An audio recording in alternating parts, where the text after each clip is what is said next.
Então, meus irmãos, nesse horário, hoje, dia 30 de março de 2021, nós iniciamos o estudo do Livro dos Espíritos, essa obra de Allan Kardec, que representa a terceira revelação, né? Porque nós sabemos que a terceira revelação é o Espiritismo. E em 1857, dia 18 de abril de 1857, ele foi publicado.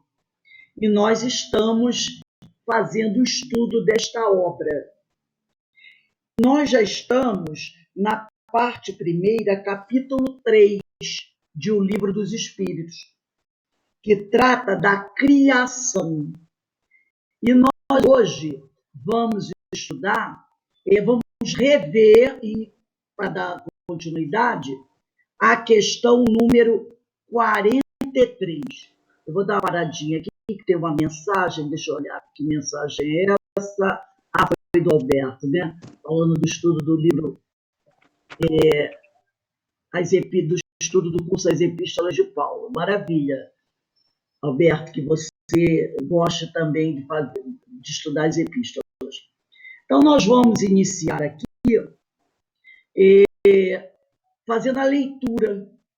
Vamos fazer a leitura dessa questão, da questão 43 de O Livro dos Espíritos, que já foi estudada na aula passada, mas nós vamos voltar nela novamente, porque ela é muito importante e merece uma atenção mais aprofundada.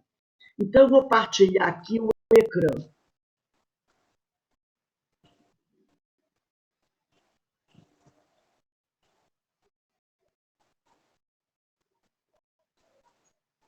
Aí vou fechar aqui Deixa eu fechar essa questão aqui.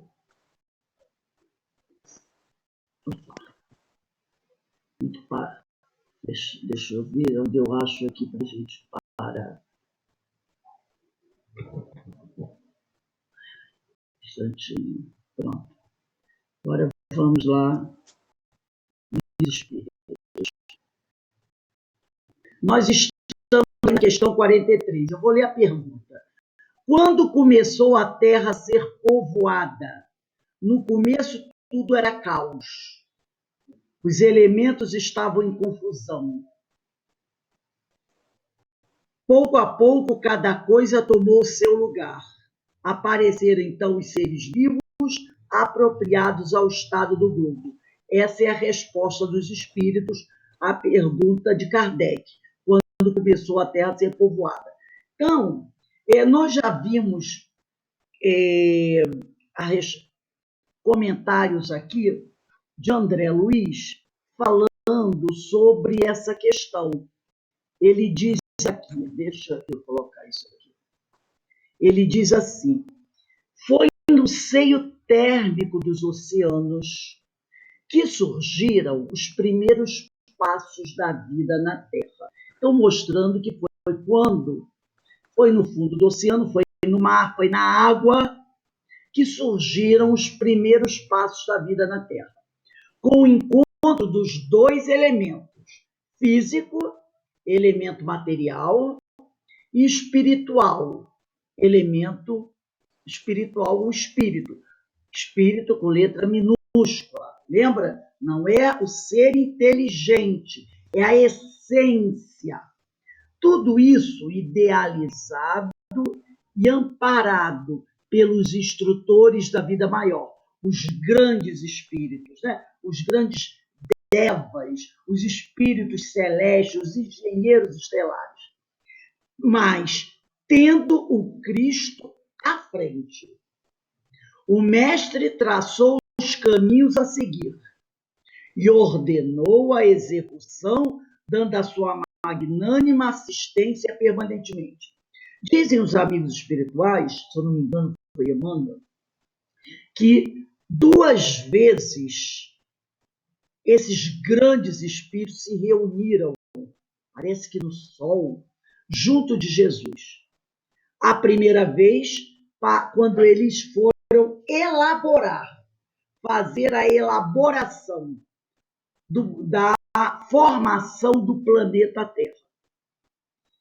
Isso, né, coloca bilhões e bilhões e bilhões de anos atrás.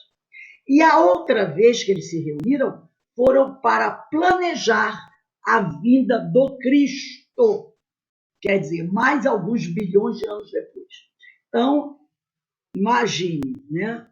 2 vezes eles se reuniram. Nos últimos 10 bilhões de anos, vamos dizer assim. A primeira vez para planejar a formação do planeta, com Cristo à frente desse grupo de grandes engenheiros estelares. E a segunda vez, quando planejaram que ele iria encarnar na Terra. Então, eles começaram a todo esse trabalho, essa elaboração, esse planejamento, mas o Cristo à frente. Por isso ele é chamado o governador do planeta, né? Então o mestre traçou os caminhos a seguir e ordenou a execução, dando a sua magnânima assistência permanentemente. Assistência que ele nos dá até hoje. Vamos lá. Deixa eu seguir aqui um momentinho. Deixa eu ver aqui, só um instantinho, gente. Os seres vivos... Peraí, deixa eu só voltar aqui. É isso mesmo.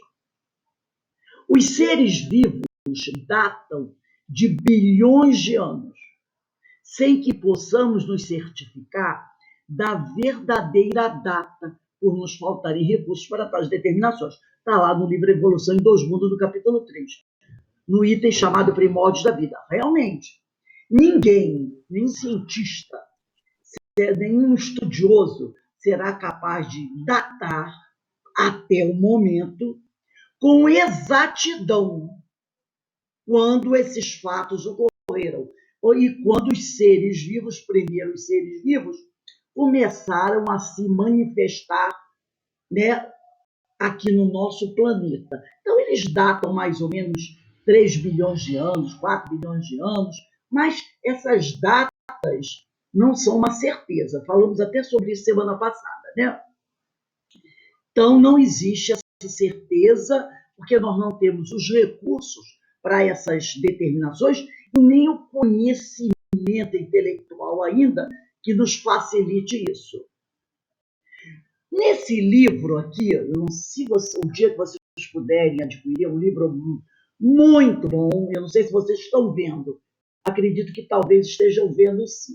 Chama-se Evolução, do Átomo ao Arcanjo, da FERGS. Se eu não me engano, é da Federação do Espírita do Rio Grande do Sul. O nome da autora é Zoé Mari Saraiva Paim. Depois eu vou botar a foto da capa dele no grupo. Nesse livro, no capítulo 2, chamado Dinâmica da Evolução, o nome da autora é Zoé Mari Saraiva Paim. Ela afirma o seguinte, a partir dos seus estudos, a partir das suas pesquisas, a partir da obra de André Luiz, ela diz assim, a partir da criação, ainda em estado embrionário, apenas uma semente de vida, mas com a capacidade de adquirir todo o conhecimento necessário para a sua evolução. Os princípios inteligentes, mergulhados no fluido cósmico universal, passam a trocar energias entre si com o meio ambiente, né? Então, a partir da formação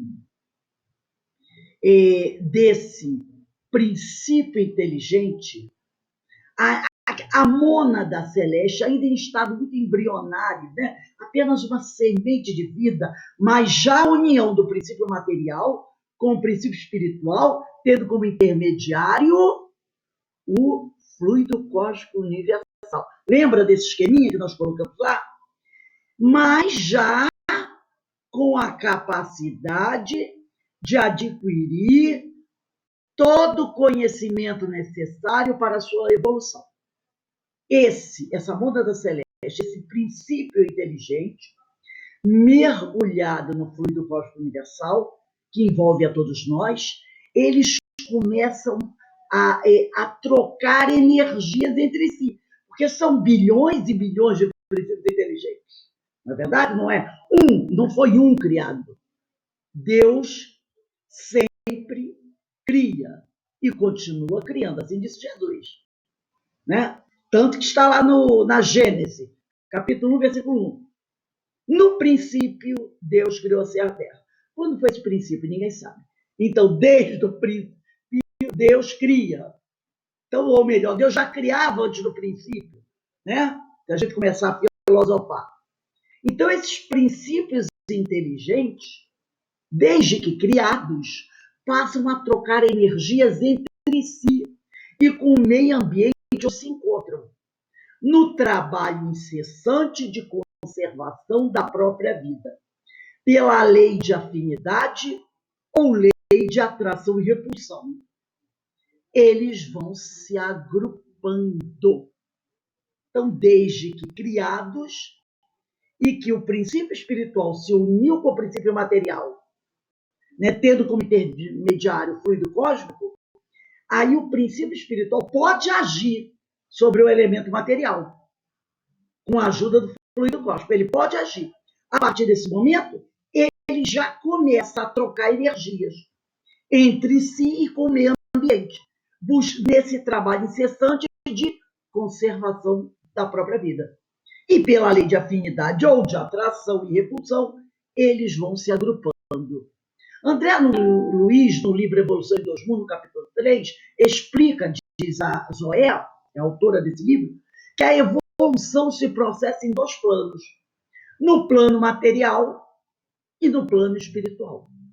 O plano material é o plano da ação, onde o princípio inteligente vai executar as tarefas evolutivas que precisa desempenhar em cada retorno ao mundo físico. Então, agora já vamos imaginar a Terra, lá nos primórdios, onde o princípio inteligente já se encontra, estando aqui no plano material, que é o plano da ação, que é o plano do trabalho.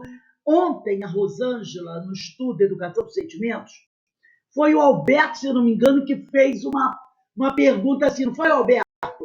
Se o espírito evolui no plano espiritual, se ele progride no plano espiritual ou no plano material. Lembra a pergunta que você fez? E a Rosângela falou que o grande progresso, o progresso efetivo do espírito é no plano material. Lembra que ela falou sobre isso? Isso. Então, olha aí, ó. O plano, agora aqui, nós não estamos falando de espírito, nós estamos falando de princípio inteligente, mas a gente está fazendo uma analogia, tá? O plano material é o plano da ação. Para o espírito, com letra maiúscula, o ser racional, o ser que pensa, e para o princípio inteligente não individualizado ainda. Então, o plano material é o plano da ação, onde o princípio inteligente vai executar as tarefas evolutivas que precisa desempenhar em cada retorno ao mundo físico. Para o espírito é a mesma coisa. É a grande escola, tá? Onde o espírito aqui vai trabalhar buscando crescer e progredir. E no caso do princípio inteligente é isso. Também, plano da ação, onde ele vai executar as tarefas evolutivas, aqui falando do princípio inteligente não individualizado, que precisa desempenhar em cada retorno ao mundo físico. Já o plano espiritual é o plano da avaliação, onde vai ser avaliado o seu desempenho durante a existência corporal. Não é assim conosco? Quando o homem desencarna, e retorna ao plano espiritual, retorna à casa paterna, né? Que é o nosso verdadeiro lar, não é feita uma avaliação do nosso comportamento, das coisas que realizamos, não é? Fazemos toda uma avaliação do tempo que estivemos encarnados, para ver aonde falhamos, aonde nós fomos muito bem, buscar dar uma melhoradinha, fazer novos planos, né? Traçar novas diretrizes. A gente está vendo isso muito bem no livro Memória Suicida. Planejamento para o retorno na Terra daqueles espíritos que se suicidaram. Então, o plano espiritual é o plano da avaliação. Tem um tipo de ação também, mas ele é principalmente o plano da avaliação, da aferição das conquistas, onde vai ser avaliado o seu desempenho durante a existência corporal, durante a existência em que ele passou no plano físico. Na fase instintiva, naquela fase quando o princípio inteligente ou o espírito ainda não tem o uso do livre-arbítrio, né? Naquelas primeiras fases primitivas, onde ele ainda não faz uso do livre-arbítrio, é chamada de fase instintiva, onde o espírito ainda não é detentor do seu livre-arbítrio de forma consciente. Então, na fase instintiva de desenvolvimento, este trabalho é feito por espíritos superiores, responsáveis pela evolução dos seres que se encontram nos níveis primários. Aí a pessoa fala do guiísmo, né? Os guias. O espírito, ele vem aqui, ele vive uma vida, mas ele ainda não tem, não é? Ele ainda não tem consciência das coisas. Então, ele é como que, entre aspas, guiado. Esse espírito desencarna, fica muito pouco tempo no plano espiritual, como dizem os espíritos superiores. Ao chegar no plano espiritual, eles ficam assustados, desesperados, porque eles se deparam com coisas que eles, enquanto viveram aqui na Terra, eles não conheciam. Então, eles reencarnam quase que imediatamente, porque eles dizem, né, os amigos, eles procuram a caverna. Aí tem aquele mito da caverna de Platão, eles procuram a caverna onde eles viviam enquanto estavam aqui, esses espíritos primitivos, né? Então, essa é chamada de fase instintiva. E o grande trabalho é dos espíritos superiores, que são responsáveis pela evolução dos seres que se encontram nos níveis primários, inclusive trabalhando a parte genética desses corpos para ajudar no processo evolutivo. E na fase hominal, quando o espírito já tem a sua individualidade, o seu conhecimento, a sua razão, seu livre-arbítrio, então na fase hominal, esta avaliação, aqui está, mas é esta, não tem tá? Não é esta avaliação, tá? Então não considero o acento agudo, não, tá errado. E na fase hominal, esta avaliação já é gradualmente feita pelo próprio espírito, na medida de seu conhecimento. Esta aqui é o pronome demonstrativo. Já é gradualmente feita pelo próprio espírito, na medida de seu conhecimento e, portanto, de sua responsabilidade. Então, existe a fase instintiva, quando é o ser ainda primitivo, que não tem uso do seu livre-arbítrio, e tem a fase hominal. E na fase hominal, esta avaliação de como ele está já não é mais feita pelos espíritos superiores, como na fase instintiva.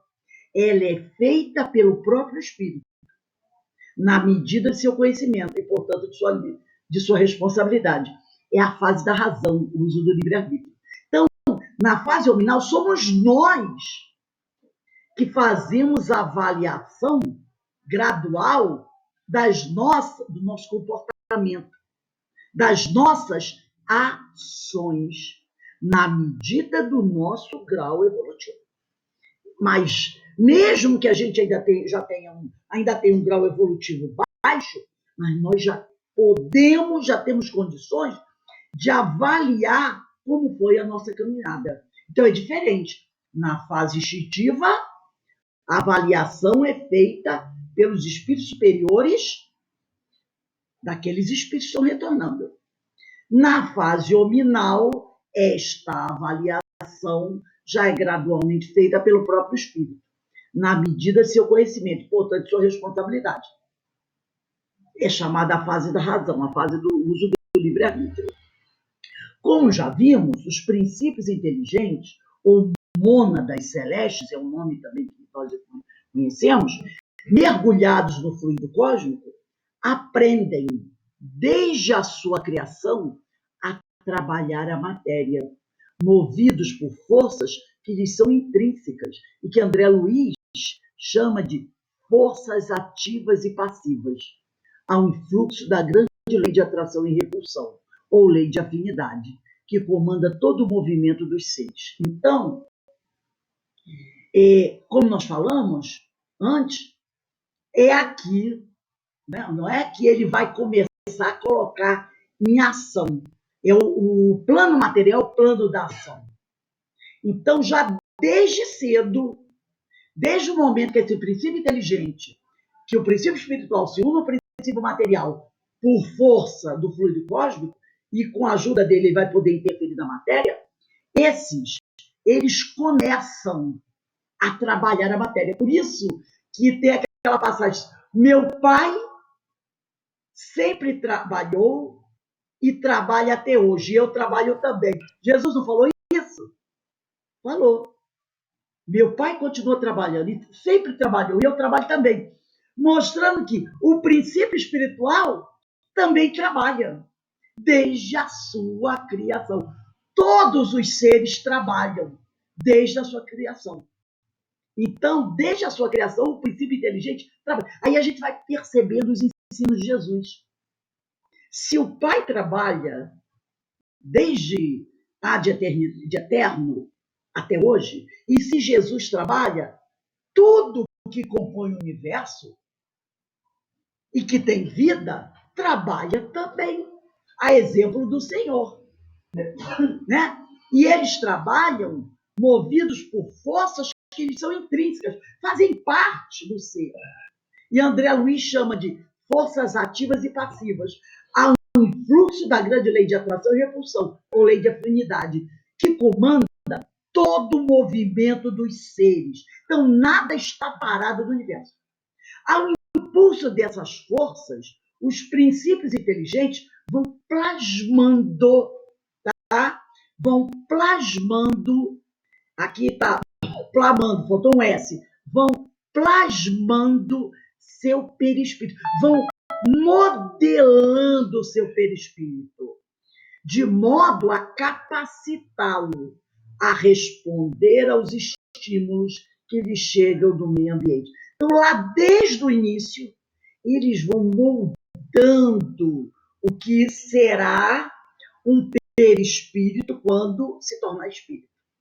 Não é? Que até então não é um perispírito, é um molde, mas já vão formando isso, dotando de órgãos de uma complexidade crescente. Conforme o ser vai evoluindo, esse perispírito vai ficando cada vez mais complexo, tanto no aspecto biológico quanto psicológico. Como nos explica André Luiz, na obra acima citada, que é a Evolução em Dois Mundos, o princípio inteligente é experimentado de modos múltiplos no laboratório da natureza, constituindo-se pouco a pouco a organização físico-espiritual e traçando-se entre a terra e o céu a destinação finalista, é que se tornar um espírito puro. Então a gente percebe que esse trabalho de desenvolvimento, de progresso do princípio inteligente começa desde a sua criação até hoje. O espírito, agora, né, que alcançou o mundo da razão, o período da razão, ele continua esse trabalho de evolução. O trabalho não para porque se tornou esse princípio inteligente se individualizou e não se sabe onde, nem como, nem quando, ele se torna um espírito. Mas o que se sabe é que ele continua trabalhando e sempre continuará como o Pai trabalha, tá? Buscando a sua destinação finalista, que nós, no nosso grau evolutivo, ainda não sabemos qual é. Nós ainda não conhecemos. Então, tudo no movimento tem ação. Tudo está em movimento. Todos os seres trabalham. Então, isso é uma coisa fantástica, né? Vamos agora à questão 44. Kardec pergunta: de onde vieram para a Terra os seres vivos? Então, está lá. Os espíritos respondem: a Terra lhes continha os germes, que aguardavam momento favorável para se desenvolverem. Lá, tudo em estado latente. Os princípios orgânicos se congregaram desde que cessou a atuação da força que os mantinha afastados. Falamos isso semana passada. E formaram os germes de todos os seres vivos. Então havia uma força que os mantinha afastados. Falamos do gameta feminino, do gameta masculino, lembra? E quando essa força cessou e se fez a luz, esses germes se uniram. Esses germes permaneceram em estado latente de inércia, como a crisálide e as sementes das plantas, até o momento propício, quando se faz a luz, como dizem, né, os filósofos, os pensadores espíritas, ao surto de cada espécie. Os seres de cada uma destas se reuniram, então, e se multiplicaram. Então, agora vamos trazer para o corpo humano, né? Dentro do corpo humano existem os germes de vida biológica, que nós chamamos de espermatozoides. Mas eles, sem o campo necessário para a sua proliferação, e ainda mais, sem o encontro com o óvulo feminino, não gerariam vida física, sucedendo vidas. Claro, o homem tem as suas células masculinas, a mulher tem as suas células femininas. Mas se não houver o encontro dessas células, não tem vida. Todavia, o espírito que irá comandar o corpo vem de Deus. Isso é a máquina. Agora, quem vai comandar é o espírito. Ele vem de Deus, ele não vem da terra. É uma inteligência separada. A carne em forma humana é apenas instrumento da luz espiritual, que se apodera de um corpo para sua evolução. A luz espiritual, o espírito vem do espaço para se apoderar de um corpo para sua evolução, para ser o seu corpo de relação enquanto ele está encarnado, e assim promover a sua evolução. A Terra contém germe as células sexuais ou gametas para produzir o zigoto, que por sua vez origina o embrião, gerando um novo ser. Isso aí a biologia a gente conhece. Em estado embrionário, e a luz os acordou. O que é a luz? Essa força. Ele diz aqui, ó, os princípios orgânicos se congregaram desde que cessou a atuação da força que os mantinha afastados. Né? Essa força que os mantinha afastados foi essa luz.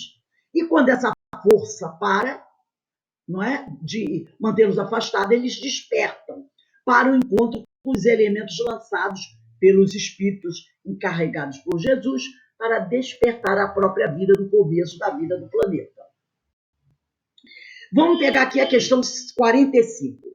Onde estavam os elementos orgânicos antes da formação da Terra? Porque aí Kardec quer, né, saber os detalhes. Eles dizem, achavam-se, por assim dizer, em estado de fluido no espaço. Então, onde estavam os elementos orgânicos antes da Terra ser feita, né? Antes dela surgir. Porque antes dela surgir, todos esses elementos orgânicos que vão estar na Terra, eles estavam em algum lugar, ainda não existia o planeta Terra. Então, ele diz aqui, eles estavam em estado fluido no espaço, no meio dos espíritos. Ou em outros planetas, de repente, os elementos orgânicos que passaram a existir aqui na Terra podem ter vindo de outros planetas, ele está dizendo aqui. Né? Ou em outros planetas, à espera da criação da Terra. Estavam tudo armazenadinho lá do outro planeta, esperando a Terra ser criada. para começar a existência nova em novo globo. Então, podiam estar lá. Quando o planeta foi elaborado, eles foram transferidos, vamos dizer assim, de um planeta armazém, vamos dizer assim, né? Seria um planeta armazém, onde estavam armazenados esses elementos aí. Ou então, como ele diz, poderiam estar em estado fluido no espaço. Não é? Então, tem uma nota de Kardec, e Kardec diz assim, a química nos mostra as moléculas dos corpos inorgânicos, unindo-se para formarem cristais de uma regularidade constante, conforme cada espécie, desde que se encontrem nas condições precisas. A menor perturbação nestas condições basta para impedir a reunião dos elementos, ou pelo menos para obstar a disposição regular que constitui o cristal. Por que não se daria o mesmo com os elementos orgânicos? Porque o cristal é um elemento inorgânico, não é? Durante esses anos se conservam germes de plantas e de animais, que não se desenvolvem senão a uma certa temperatura e meio ambiente. Então, é verdade. Durante anos a gente guarda as sementinhas, não é? Não tem também, hoje em dia, aqueles tanques de nitrogênio, onde se guarda espermatozoide, óvulo de homens e mulheres? Não tem pessoas que... É no nitrogênio, né? Que eles ficam congelados, esperando, às vezes a pessoa quer fazer uma inseminação, não tem banco de óvulos, banco de espermatozoide, como é que eles ficam? Eles ficam lá, conservados, né? Congelados. Assim também, germes de plantas e animais, que não se desenvolvem senão uma certa temperatura e meio apropriada. Também é assim com as células sexuais, que ficam congeladas lá. Até que os cientistas vão retirar de lá, vão fazer as combinações em laboratório, para depois implantar aquele zigoto no ventre de uma mulher para daí dar origem ao novo ser. Tem-se visto grãos de trigo germinarem depois de séculos, após nesses germes um princípio latente de vitalidade, que apenas espera uma circunstância favorável para se desenvolver, o que diariamente ocorre debaixo das nossas vistas, porque não pode ter ocorrido desde a origem do globo terrestre. Então, se nós fazemos isso hoje, por que no passado não poderia acontecer isso? A formação dos seres vivos, saindo eles do caos pela força mesma da natureza, diminui de alguma coisa a grandeza de Deus? Longe disso. Corresponde melhor à ideia que fazemos do seu poder a se exercer sobre a infinidade dos mundos por meio de leis eternas. Então, a vida está em estado latente naqueles germes, esperando a ocasião propícia para que ela possa despertar. Essa teoria não resolve, é verdade, a questão da origem dos elementos vitais, mas Deus tem seus mistérios e pôs limites às nossas investigações. Então, novamente, ele volta àquela questão, né? O nosso grau evolutivo é um limite para o nosso conhecimento. Então, não adianta insistir, porque, como ele diz aqui, Deus tem seus mistérios e pôs limites às nossas investigações. Então, quando conveniente, esses elementos eram lançados à Terra. A partir do momento que a Terra foi elaborada, né, que ela começou a estar em condições de receber algum tipo de elemento orgânico, os espíritos superiores, os grandes engenheiros estelares, iam lançando à Terra esses elementos para que surgisse a vida física, que a vida espiritual já existia. Para que corpos fossem elaborados, né? Para que surgisse a vida física, a servir de instrumento ao espírito imortal. Então, esses elementos orgânicos estavam lá, ou no espaço em forma de fluido, ou armazenado em algum planeta, esperando a época conveniente para serem lançados à Terra para formarem corpos a servir de instrumento ao espírito imortal. Inicialmente, isso foi feito nos oceanos mornos, não é? A escala das formas é infinita, nós sabemos. Quantos tipos de seres nós temos no planeta Terra? A gente não consegue prescrever. É, pois, um longo caminho que a mônada espiritual ou princípio inteligente haverá de percorrer para as devidas ascensões que lhe competem atingir em busca da sua própria glória. Então, vamos lá, questão 46. Ainda há seres que nascem espontaneamente, porque lá no passado eles acreditavam, na época de Kardec, ou até um pouco antes da época de Kardec, na tal geração espontânea, que é alguma coisa surgiu. Por exemplo, acreditava-se o seguinte: se você, os antigos diziam assim, tá vendo esse monte de roupa suja aí no canto? Daí vai nascer rato. Eles acreditavam que da roupa suja saía ratos. Eles acreditavam que os vermes surgiam da matéria bruta. Se você tivesse uma madeira bruta, ou se você tivesse uma sujeira no chão, dali iria surgir, da sujeira iria surgir um verme. A gente sabe, a gente vai ver que isso tem uma outra origem. Por exemplo, você tem um pedaço de carne ali. Daqui a pouco começa a dar vermes. Então eles diziam assim, né? A carne deu verme, você deixou a carne ali, deu verme na carne. O verme apareceu da carne. O verme não apareceu da carne. Foi a mosca varejeira, ela tem uma capacidade de perceber o sangue, o cheiro da carne. Ela vem, você pode ver, se você deixar um pedaço de carne em cima de uma pia, um pedaço de peixe, daqui a pouco aparece uma mosca. Ela tem essa capacidade de sentir o cheiro, e é uma mosca, né? Mas ela tem essa capacidade, para a gente ver como os seres têm. São coisas de Deus, né? Ela vem atraída pelo cheiro, ela tem umas anteninhas que captam.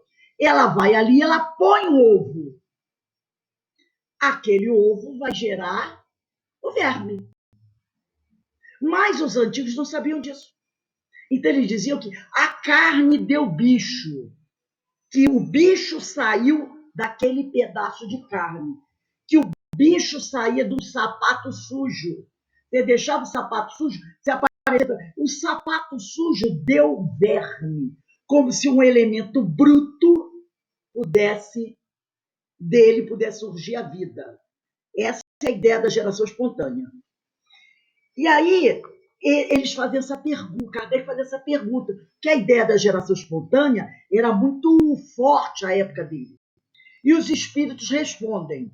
Então tá ali, ó. Ainda há seres que nascem espontaneamente? Eles dizem sim, mas o germe primitivo já existia em estado latente.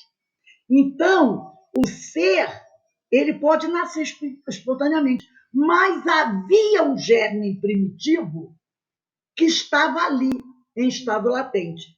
Aí ele diz assim, os espíritos dizem assim, sois todos os dias testemunhas desse fenômeno.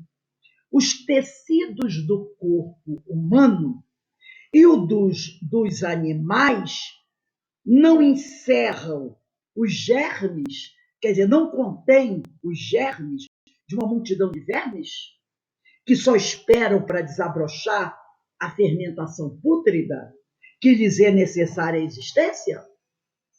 É um mundo minúsculo que dormita e se cria. Então, nós vamos analisar isso aqui agora. A teoria da geração espontânea, isto é, que é chamado cientificamente de abiogênese. Então, teoria da geração espontânea é chamada de abiogênese. Ela é obsoleta. Essa ideia de que a vida surge da matéria bruta, essa teoria chamada abiogênese, que é a geração espontânea, ela é obsoleta. O que é a biogênese? Essa teoria sugeria que um ser vivo poderia surgir da matéria bruta. Então, isso é uma teoria obsoleta, geração espontânea, ou a biogênese. Segundo a biogênese, é diferente. Todos os seres vivos são originados de outros seres vivos pré-existentes. Foi o que o Kardec falou aqui. Olha o Kardec aqui. Ele não era, como algumas pessoas acusam, Kardec de ser um adepto da geração espontânea. Não. Ele era adepto da biogênese. E ele diz aqui, ó, os tecidos do corpo humano e dos animais, ele está fazendo uma pergunta, não encerram, não contêm os germes de uma multidão de vermes que só esperam para desabrochar a fermentação pútrida que lhes é necessária à existência? É um mundo minúsculo que dormita e se cria. É o que estamos dizendo aqui. Segundo a biogênese, todos os seres vivos são originados de outros seres vivos pré-existentes. Aí nós colocamos aqui uma observação. As bactérias encarregadas da putrefação do cadáver, na sua maioria, são as mesmas que em vida formam a microbiota intestinal, conhecida popularmente como flora intestinal. Nós chamamos de, minha flora intestinal está desequilibrada. Nós vamos ver que esse nome flora intestinal não é o nome correto. Eu, desde criança, isso me incomodava, porque eu sempre gostei muito de coletivo. E o coletivo, flora é o coletivo das plantas de uma região, certo? E eu ficava, ora, se nós temos uma flora intestinal, que nós sabemos que são bactérias, como é que pode ser flora? O ideal não seria fauna intestinal? Desde criança isso me incomodava. Aqui nós vamos ver o porquê da palavra flora em vez de fauna intestinal. Na realidade, nem é fauna. Mas aquilo me incomodava. Dizia, poxa, flora é coletivo das plantas, mas como é que pode ser? A palavra está errada. Mas, até hoje, as pessoas falam flora intestinal. Mas o nome correto é microbiota intestinal, que é conhecida popularmente como flora intestinal. Então, as bactérias encarregadas da putrefação do cadáver, na sua maioria, são as mesmas que em vida formam a microbiota intestinal. Salvo se o cadáver estiver jogado na rua, numa vala, aí vão ser as moscas que vão pousar lá, vão botar seus ovos, então vai ter a flora intestinal, que é a microbiota intestinal, agindo, mais os vermes que vêm das moscas varejeiras. Mas, no caso, dentro de um caixão, no fundo da terra, não vai aparecer mosca varejeira, não é verdade? Então, a microbiota intestinal, que vai se encarregar da putrefação do cadáver. Microbiota intestinal, vamos conhecer um pouquinho mais, consiste em um complexo de espécies de micro-organismos que vivem no trato digestivo dos animais, quer dizer, do nosso, vamos dizer, aparelho intestinal, né? No nosso sistema digestivo, que vive no aparelho digestivo dos animais. E olha só, o maior reservatório de micro-organismos. Essas bactérias são fundamentais para a realização dos processos necessários para o bom funcionamento do intestino e do organismo como um todo, como a digestão dos alimentos e o monitoramento de agentes nocivos que podem causar doenças. Então, nós temos um mundo de micro-organismos dentro do nosso corpo e que tem uma importância fundamental para a nossa vida. Trata-se do conjunto de bactérias que habitam de maneira natural o nosso intestino. Nós convivemos muito bem, obrigado, com elas. E se algo acontece que desequilibra essa microbiota, nós temos problemas de saúde. Vamos esclarecendo. Agora vamos conhecer por que essa história de flora intestinal. O termo flora intestinal surgiu séculos atrás, quando as bactérias eram classificadas como plantas, até 1866. Então, até 1866, as bactérias eram classificadas como plantas. Por isso, flora intestinal. Percebeu? Depois de 1866, as plantas ganharam um reino próprio, chamado o Reino Monera. Mas continuou as pessoas usando esse termo. Sendo assim, o Reino Monera é composto por bactérias, cianobactérias e arqueobactérias.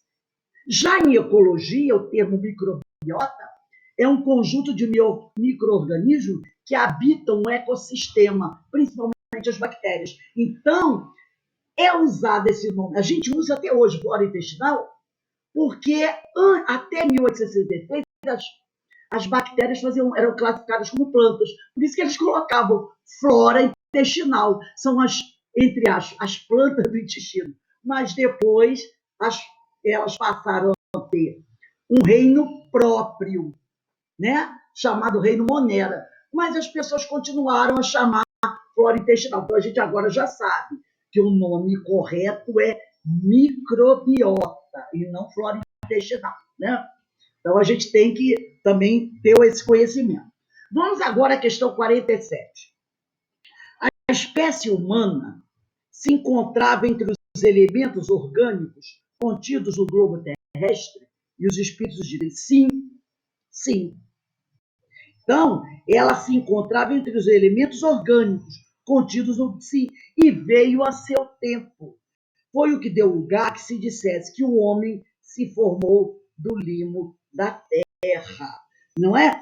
Então, a forma humana, a forma física que vai ser utilizada para que os espíritos se utilizem para que eles possam encarnar aqui, ela também fazia parte desses elementos orgânicos aqui da Terra. O nosso corpo, ou os elementos orgânicos que formaram o nosso corpo, estava todo mundo ali. Por isso que dizem, né? Se diz lá, foi o que deu lugar a que se dissesse que o homem se formou do limo da terra. Sim, se formou. Não o homem, espírito. O nosso corpo se formou, ele estava. Ele não é feito de elementos orgânicos? Carbono. Nós não temos esses elementos orgânicos no nosso corpo? Tudo isso estava na Terra. Era um elemento orgânico. Lembra que talvez estivesse estocado lá em algum planeta, esses elementos orgânicos? Eles vieram para cá, foram depositados aqui. E conforme o tempo foi passando, esses elementos orgânicos foram se reunindo e formando, entre aspas, vamos dizer, corpos para as várias espécies de princípios inteligentes. Eles vieram, esses princípios inteligentes, e foram ocupando, pegando esses elementos orgânicos mais adaptáveis à sua forma. E ali foi se formando. Então, eles dizem que foi o que deu lugar que se dissesse que o homem se formou do limo da terra. Nós falamos, o homem se formou, não é o espírito, mas o corpo que ele vai utilizar. Porque tanto ele é do limo da terra, que quando nós desencarnamos, o que acontece com o nosso corpo? Volta para o limo da terra, não volta? És pó, ao pó voltarás. O nosso corpo é pó, é formado do pó da terra. Ele volta para a sua origem, mas o espírito volta para o espaço. Então vamos entender um pouquinho mais dessa questão. O corpo humano foi formado dos elementos orgânicos contidos no planeta Terra. Esse corpo humano vem de priscas eras, de degrau a degrau, em uma subida indescritível no sistema de despertamento dos valores, aqueles talentos espirituais que existem em tudo e desabrocham em todos os lugares em busca de Deus.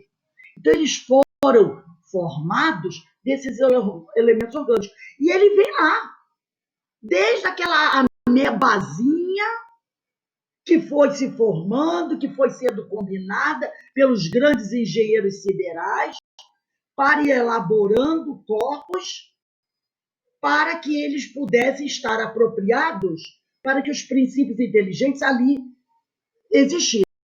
O esquema do corpo humano foi feito há bilhões de anos pelos engenheiros siderais. Foram marcados de etapa a etapa os escalões evolutivos para que o espírito pudesse despertar mais depressa as qualidades que lhe dormem no fundo da alma. Tudo foi feito com a perfeição dos que construíram, faltando apenas o despertamento dos valores. Então, os grandes engenheiros da Celeste, eles foram construindo esses corpos. E os espíritos, os princípios, foram habitando esses corpos, para mais tarde os seus valores morais se despertarem. A usina humana, que serve ao espírito imortal, ainda tem muito que melhorar. Não é verdade? Para que no amanhã possa servir de instrumento a espíritos altamente evoluídos e, por vezes, tornar-se um corpo quase fluídico. Espíritos como Jesus, como será o seu perispírito? Mas essa é a caminhada, é o processo. Isso é trabalho do tempo, juntamente com o espaço e os esforços assinalados por todos os espíritos que trabalham na Terra. Então, só o tempo, né? O tempo aqui na Terra, o tempo no plano espiritual e nossos esforços que vão elaborar tudo isso, que vão obter, né, esse corpo um dia quase fluídico. Seguindo aqui, 48. Poderemos conhecer a época do aparecimento do homem e dos outros seres vivos na Terra? Os espíritos dizem, não. Todos os vossos cálculos são quiméricos. Até então, não podemos determinar a época precisa em que surgiu o homem na Terra, bem como os seres vivos em geral. Essa data se perde nos arquivos da natureza. Então, nós não temos condições de dizer. A cada dia, um pesquisador, um arqueólogo, descobre um fóssil humano. Aí ele joga mais para trás o seu cálculo de existência do homem na Terra, né? Por volta de 3 milhões de anos, 4 milhões de anos, cada vez recua mais no tempo, porque somos surpreendidos a cada dia com uma descoberta numa caverna dessa, numa cova, um ossado, um dente, um osso, e eles datam um período mais antigo. Então, essa data se perde nos arquivos da natureza. E para a gente encerrar, vamos à pergunta 49. Se o germe da espécie humana se encontrava entre os elementos orgânicos do globo, por que não se formam hoje espontaneamente homens, como na origem dos tempos? Porque hoje a formação do homem não é como naquela época primitiva. Se combina os elementos do limbo da terra para formar um corpo, para que o espírito venha. Hoje não é assim mais, como foi lá nos primórdios do planeta. Hoje é diferente. E ele quer saber disso. E eles respondem, o princípio das coisas está nos segredos de Deus. Entretanto, pode dizer-se que os homens, uma vez espalhados pela terra, absorveram em si mesmos os elementos necessários à sua própria formação, para os transmitir segundo as leis da reprodução.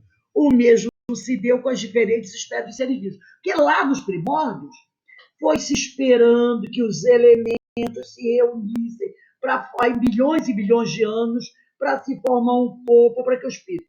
Hoje não. Basta um homem e uma mulher terem uma relação sexual, acontecendo a fecundação, em 9 meses você tem um corpo.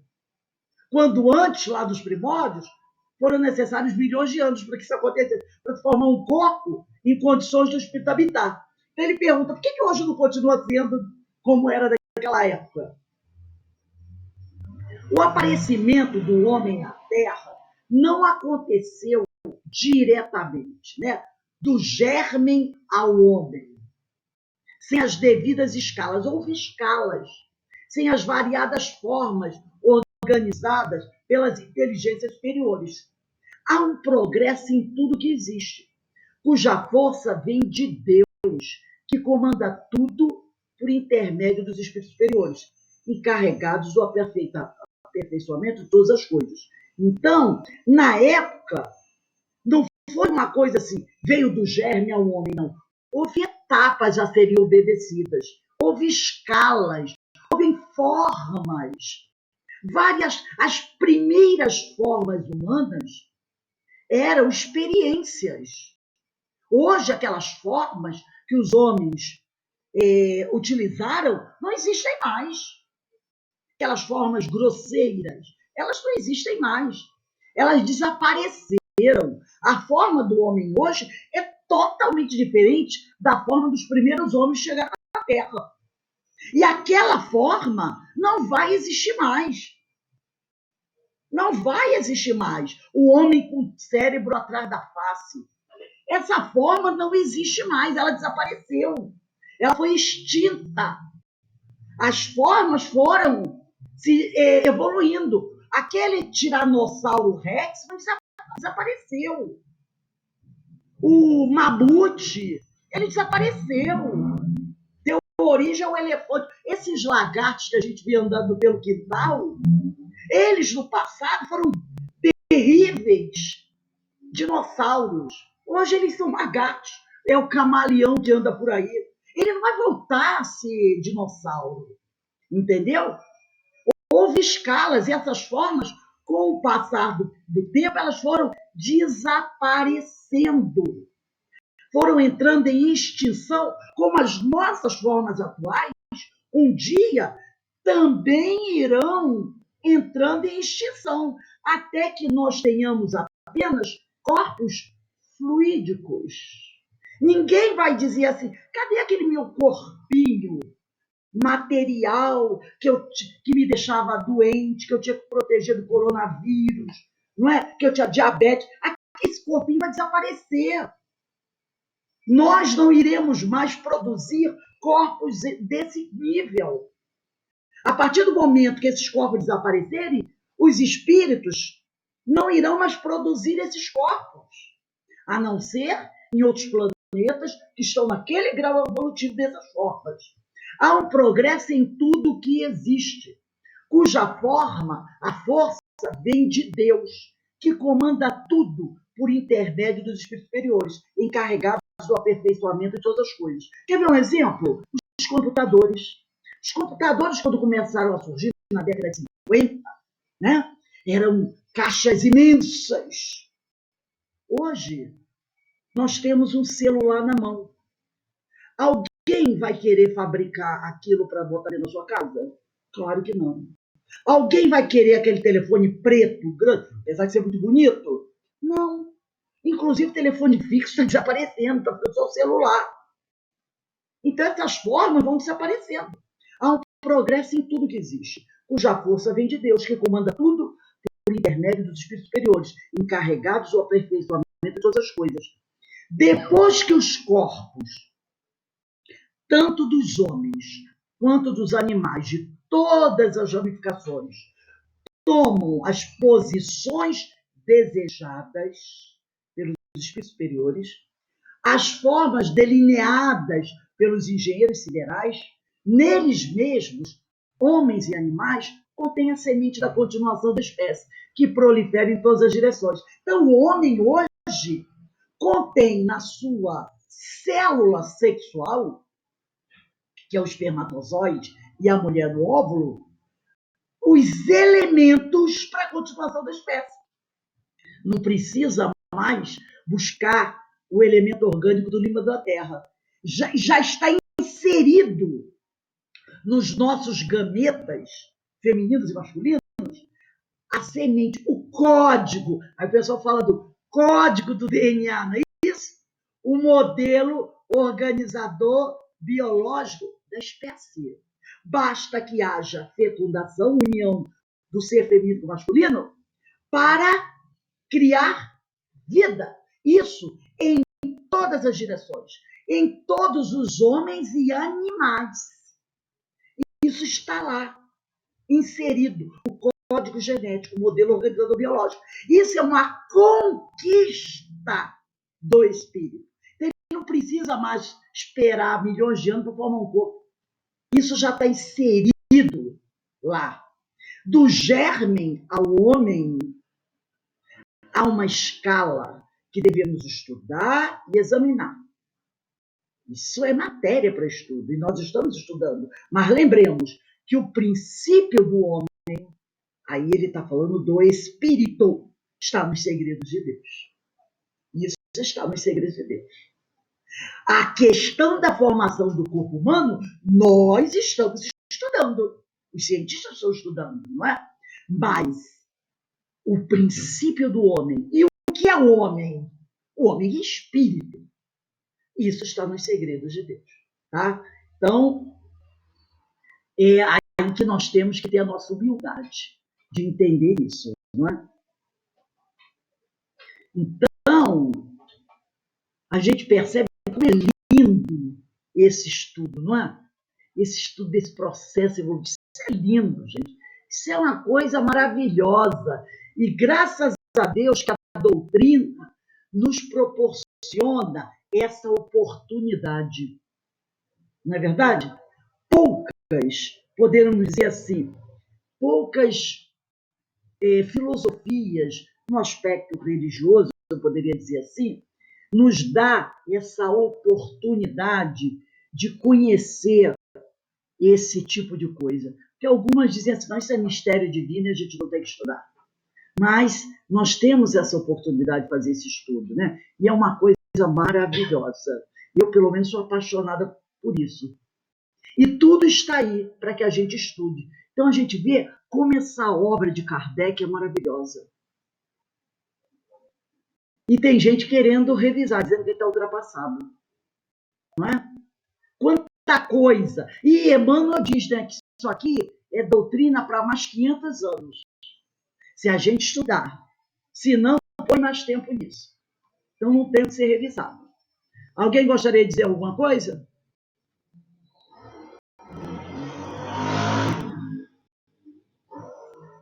Menezes, quer dizer alguma coisa?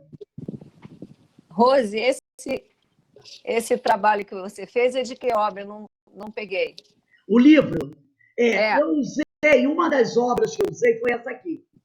Eu vou tirar a foto e vou colocar. O nome do livro é Evolução, do Átomo ao Arcanjo. Ah, é da Paim, né? É Zoé Mary Saraiva Paim. Eu vou tirar a foto. Ah, tá bom, tá bom. Ela é uma pesquisadora maravilhosa. Eu também fiz a pesquisa com Evolução em Dois Mundos, do André Luiz, e também com aquele Filosofia Espírita do Miramês, do volume 1. E tem outras obras também que a gente pode pesquisar e a gente vai vendo. O material é imenso, é muita coisa que tem sobre isso. Por isso que não se esgota. Se amanhã, futuramente, a gente vier estudar essa matéria, a gente vai encontrar outras coisas, né? Outras observações. Tem muita coisa que nos ajuda a conhecer, a pesquisar. Quem está falando aí? Rose. Pode falar, meu amigo. Você estava falando na evolução na tecnologia. Eu fiquei me lembrando quando eu trabalhava na fábrica de computadores, na Cobra. Os computadores lá eram do tamanho de uma geladeira, tipo dessa que tem duas portas que nós usamos hoje. E dentro deles tinha uma panela, nós chamávamos de disco-panela, igual uma panela de pressão, onde ficavam os discos ali, os discos-memórias. Esse computador, quando ia para o carro, ele era levado por empilhadeira, porque um homem só não aguentava pegar, não. Hoje nós estamos aí com um computadorzinho, até usado em relógio. Sim, olha o chip. O microchip do telefone, gente. Microchip. Você vê, pergunta alguém aí que se quer usar novamente aquele ferro de passar roupa, que tinha que botar carvão em brasa dentro. As coisas passam. Isso aí não... Inclusive, Rose, se observar bem, algumas crianças de hoje não gostam de carne. Não tem mais os dentes caninos e dois dentes pontiagudos. As coisas vão mudando. Tudo vai evoluindo, né? Tudo evolui. tudo. Então não tem essa história de assim, antigamente era tão melhor, era nada. Mas não. Tem pessoas que dizem isso, né? Como o mundo era melhor, nada. Já pensou você ficar sem lavar roupa, lavando roupa na beira do rio, com o crocodilo chegando? Eu tenho pavor disso. Aí eu digo assim, graças a Deus que eu devo ter, eu acho que eu dei um salto para eu dei um salto por cima, eu sempre brinco. Máquina de, já pensou lá do rio ir lavando roupa no leito do rio com o crocodilo chegando perto? Coisa horrível. Hoje a nossa máquina de lavar essa coisa maravilhosa. Não é verdade? É o progresso, gente. Essa história. O nosso corpo também está evoluindo. Tudo está evoluindo. É o progresso. E não vai voltar. Não vai voltar. Vai entrando em extinção. Vai desaparecendo. Como nossos corpos, como são hoje, também irão desaparecer um dia. Só irão existir corpos assim em mundos onde houver a necessidade para esses corpos. Mas como nós já estamos passando por isso, daqui, quem sabe, a 1 milhão de anos, 3 milhões de anos, nós já estaremos sem esses corpos. Exato. Inclusive, hein, Rose? Nós descartarmos esses corpos mais rapidamente. Tá. Hein, Rose? Da mesma forma que o nosso planeta um dia não vai existir mais. O planeta Terra vai, ser engolido pelo Sol. Rose, inclusive esses espíritos que estão reencarnando agora, essas crianças aí, eles mexem em computador sem precisar fazer cursinho, porque já faziam isso lá na espiritualidade. Sim. Né? Ivone Pereira ela tem um livro que ela conta, ela falava quando ela saía do corpo, ia para a espiritualidade, lá ela via discos muito esquisitos, um disquetezinho, um disco pequenininho, umas máquinas cheias de luzes, cheias de teclado, e esses são esses CDs que estão hoje aí. Ninguém mais tem aquele long play, não. Daqui a pouco nem tem mais. E Nosso Lar, na verdade, ele fala... Isso. É interessante no filme Nosso Lar, tem uma cena também. Pereira. É o progresso, gente, é o progresso. O tempo, como diz, o progresso é inexorável. O tempo vai passando, tudo vai desaparecer. O nosso planeta vai desaparecer também um dia. Aí tem gente, ai meu Deus, não, quando o planeta desaparecer, não é possível que você ainda esteja aqui. Pelo amor de Deus, não é? Senão vai ser aquele que vai apagar a luz. E o próprio mestre falou, bem-aventurados os mansos, porque herdarão a terra. Exatamente. Então, meus amigos, vamos dar uma parada agora, tá? Daqui a uns 5 minutinhos a gente volta para o estudo da memória de suicida, que é um estudo também maravilhoso, que mostra toda essa situação que muitos espíritos estão vivendo e que nós falamos hoje até aqui. Então, dá uma paradinha aí, tá? Daqui a pouco a gente está de volta.